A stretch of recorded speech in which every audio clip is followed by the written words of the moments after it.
I don't even know where to start with that one. But I tell you what, something is not right, and that second half was not good enough. The Brentford match fog's coming up, Newcastle fans, so if you really want to, make sure you stick around.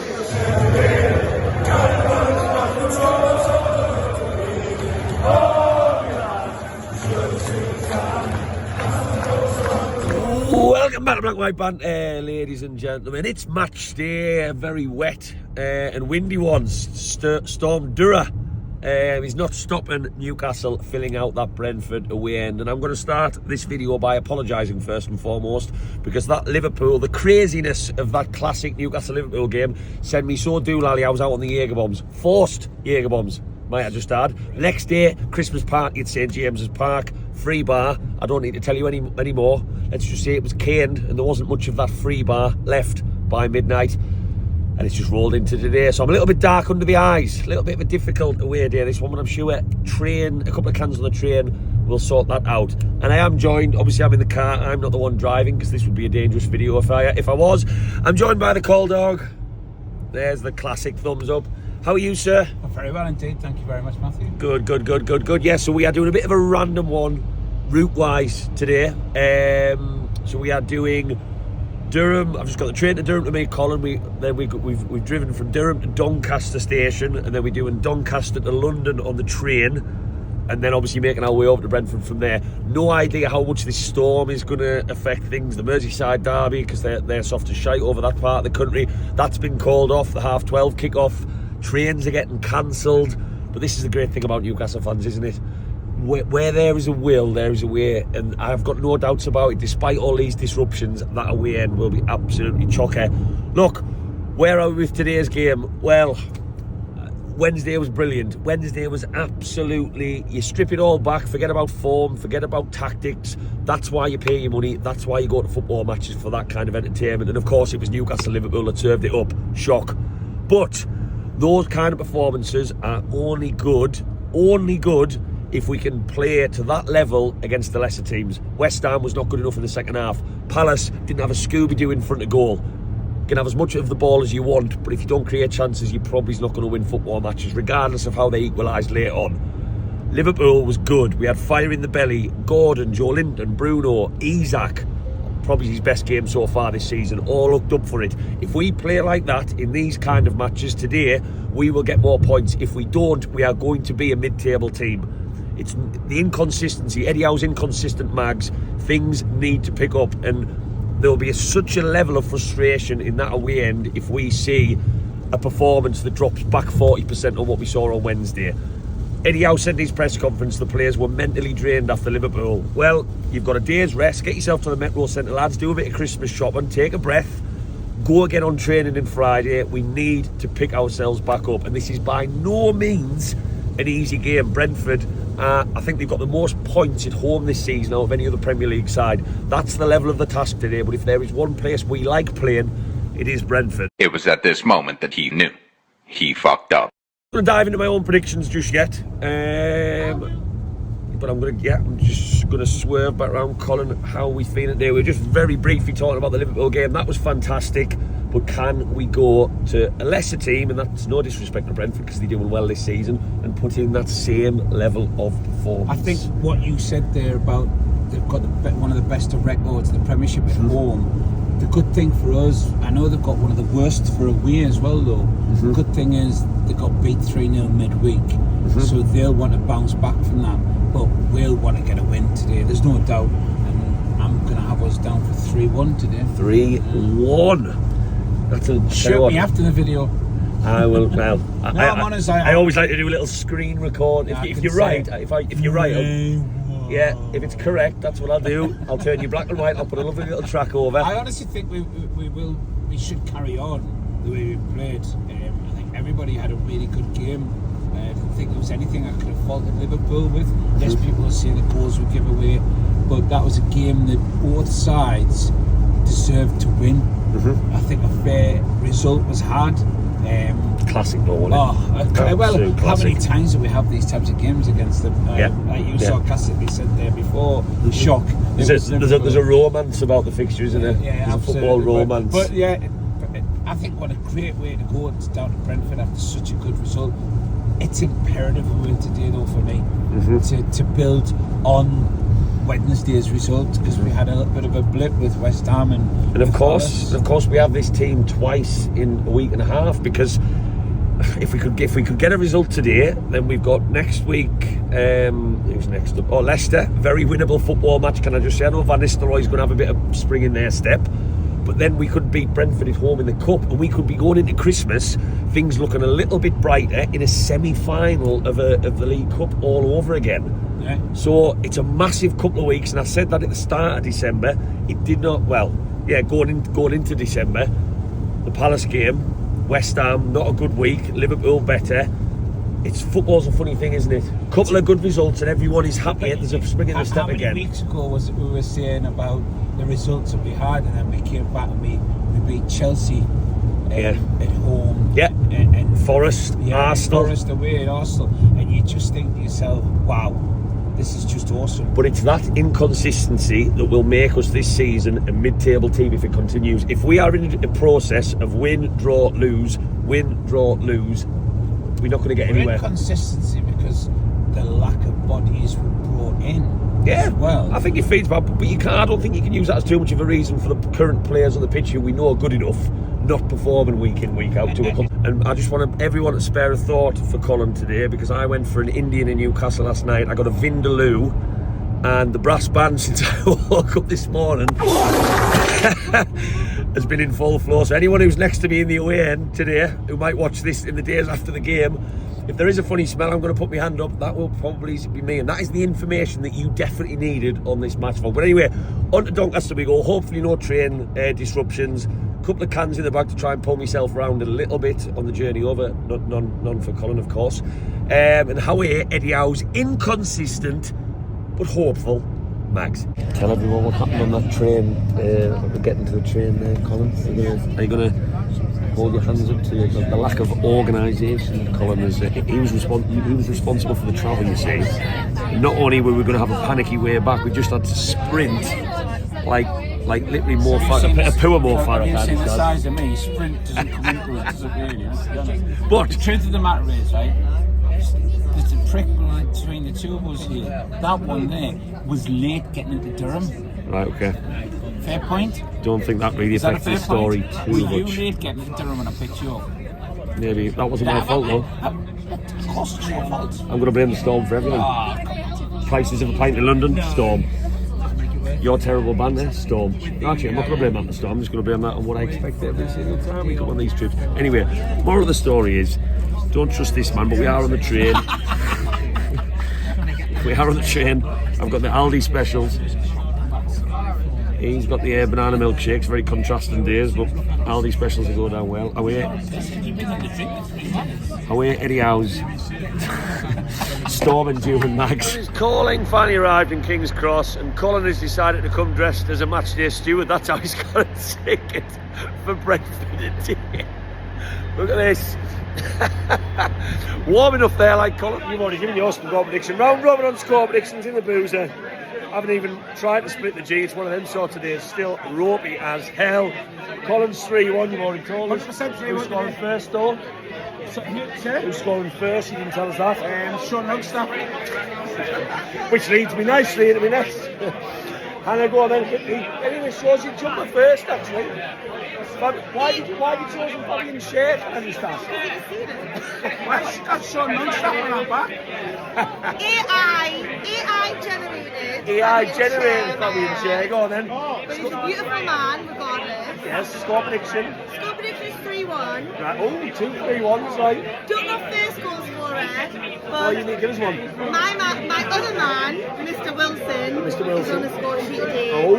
Third goal. That's quite controversial, right? Okay. Around to you, Mr. Johnson. Mr. Johnson, Mr. being official today. Go on and hit me. It's going to be 2-1 today. First scorer. Isa. Well, I mean, that's a safe one. And last but not least, the birthday boy behind me here. He's celebrating his 65th birthday. I know he looks a bit older, but he's doing well. Go on and hit me with the scoreline on your birthday. I think Eddie knows it's your birthday, actually, so he's going to be telling them that in the dressing room. Go on, tell us. 2-6. So who's scoring first? You're giving us a draw on your birthday? A draw on your birthday? Yeah. Tell you what, well... What's wrong with that? What's wrong with that? Hey, it's probably realistic. And how was the storm on the way down? Lush. Did you get blown down here or do you not realise because he's about 10 of them deep? A message for little Hilly if she's watching. Oh, fucking hell, man. Apparently he couldn't get you a ticket. That's what he's telling everyone. Last but not least is Mystic Meg. Come on then, Mystic Jess. Right, so you got the last one right, you did these. No pressure, no Go on pressure. then.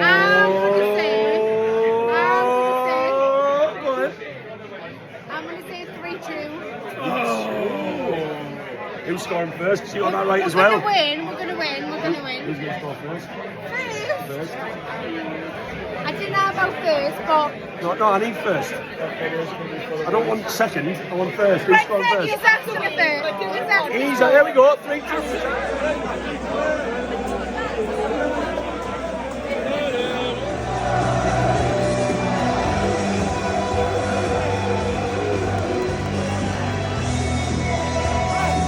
Half-time beverages going down with these two lovely gentlemen. Right, second half, first half, lots of goals. 4-2.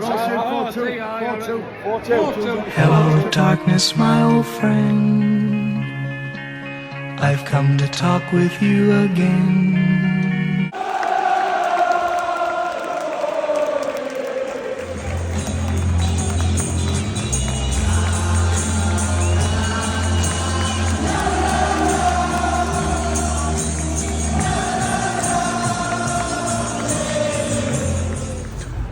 Right then, just landed back in Newcastle train station.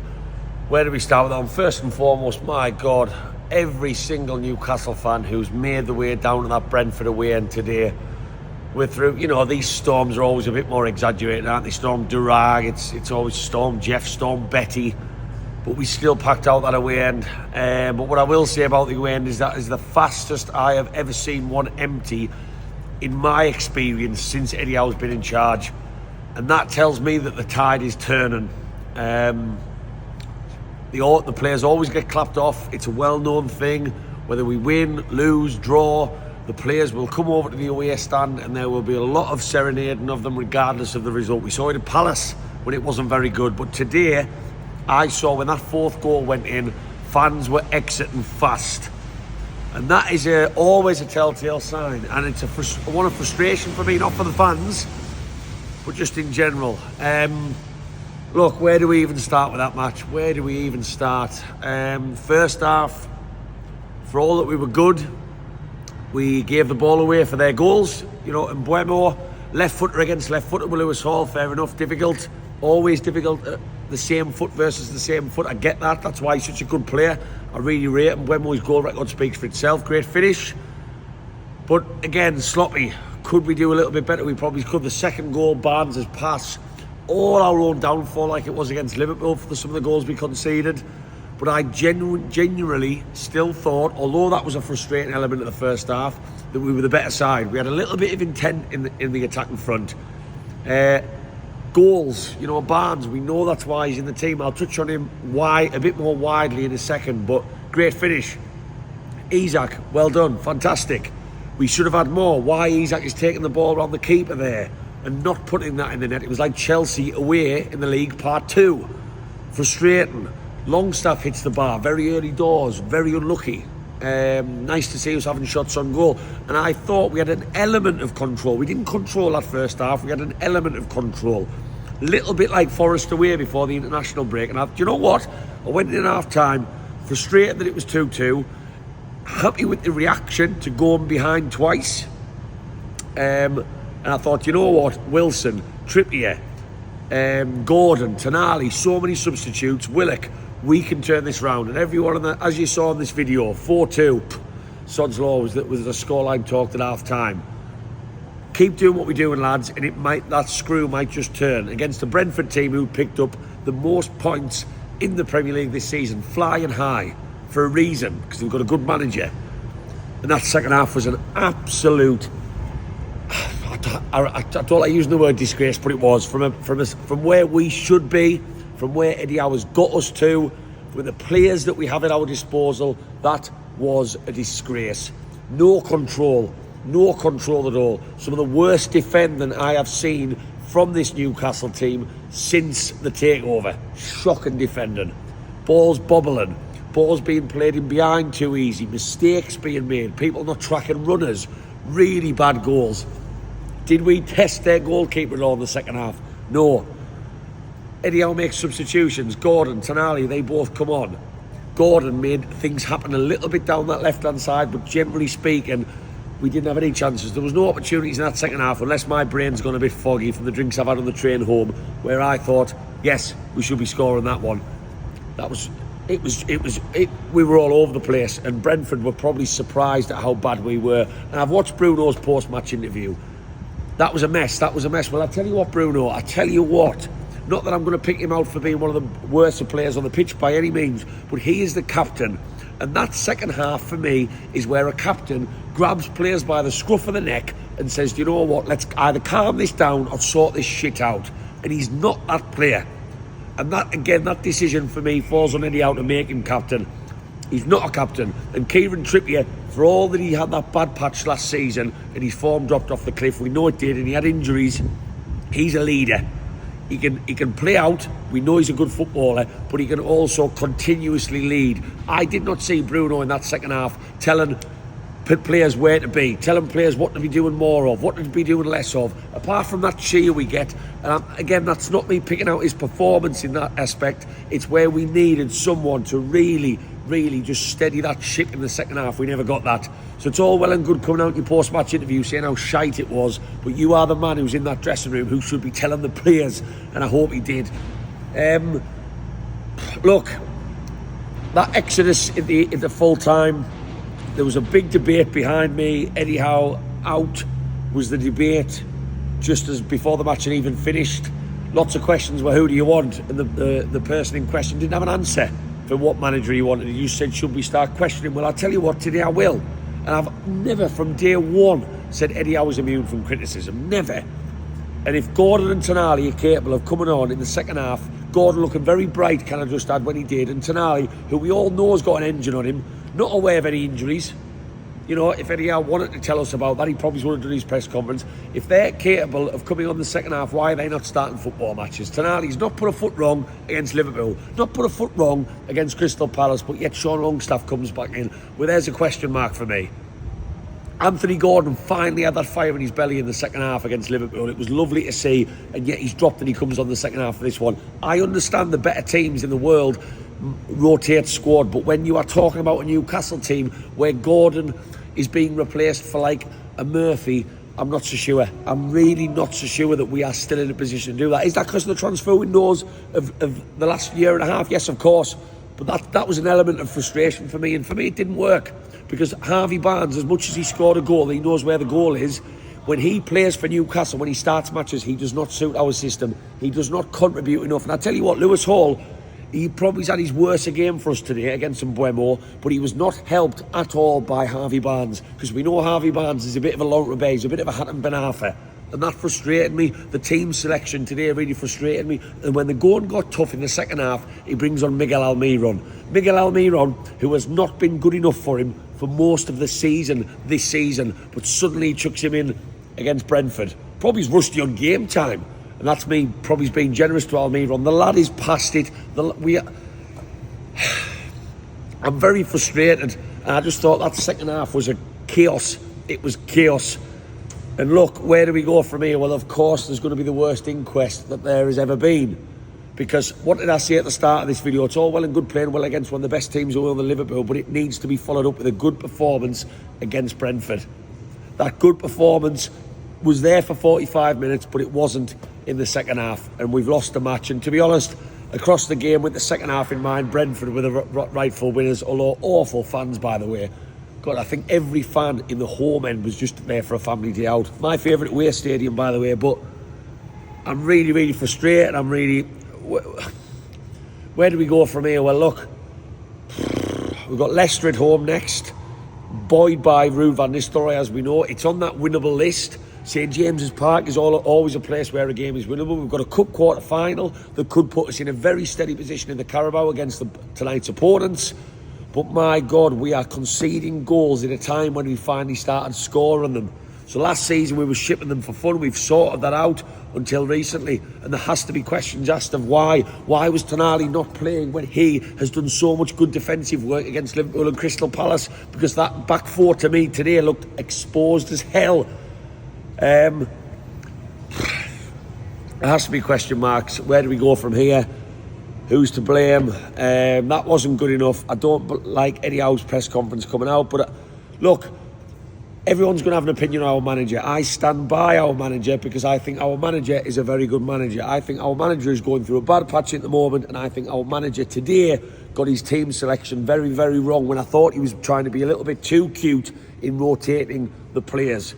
We need to stick with this group. We've got Leicester next week, which is a winnable match. If we win the cup quarter final, things are looking better. But after a long trip down to Brentford, when I was already feeling ropey, let's face it, Newcastle fans, I was not happy with that, and I will probably do a deeper analysis into that in what went wrong against Brentford in the next couple of days, because some aspects of that second half need sorting out ASAP. But as always, Newcastle fans, thank you very much for watching. Try and keep the faith before Santa Claus rears his head for Christmas. And whack that follow, whack that like, and whack that little subscribe. I'm going to go home and get myself a pizza and get myself to bed after what has been a brutal couple of days. However, Eddie Howe's deflated Mags.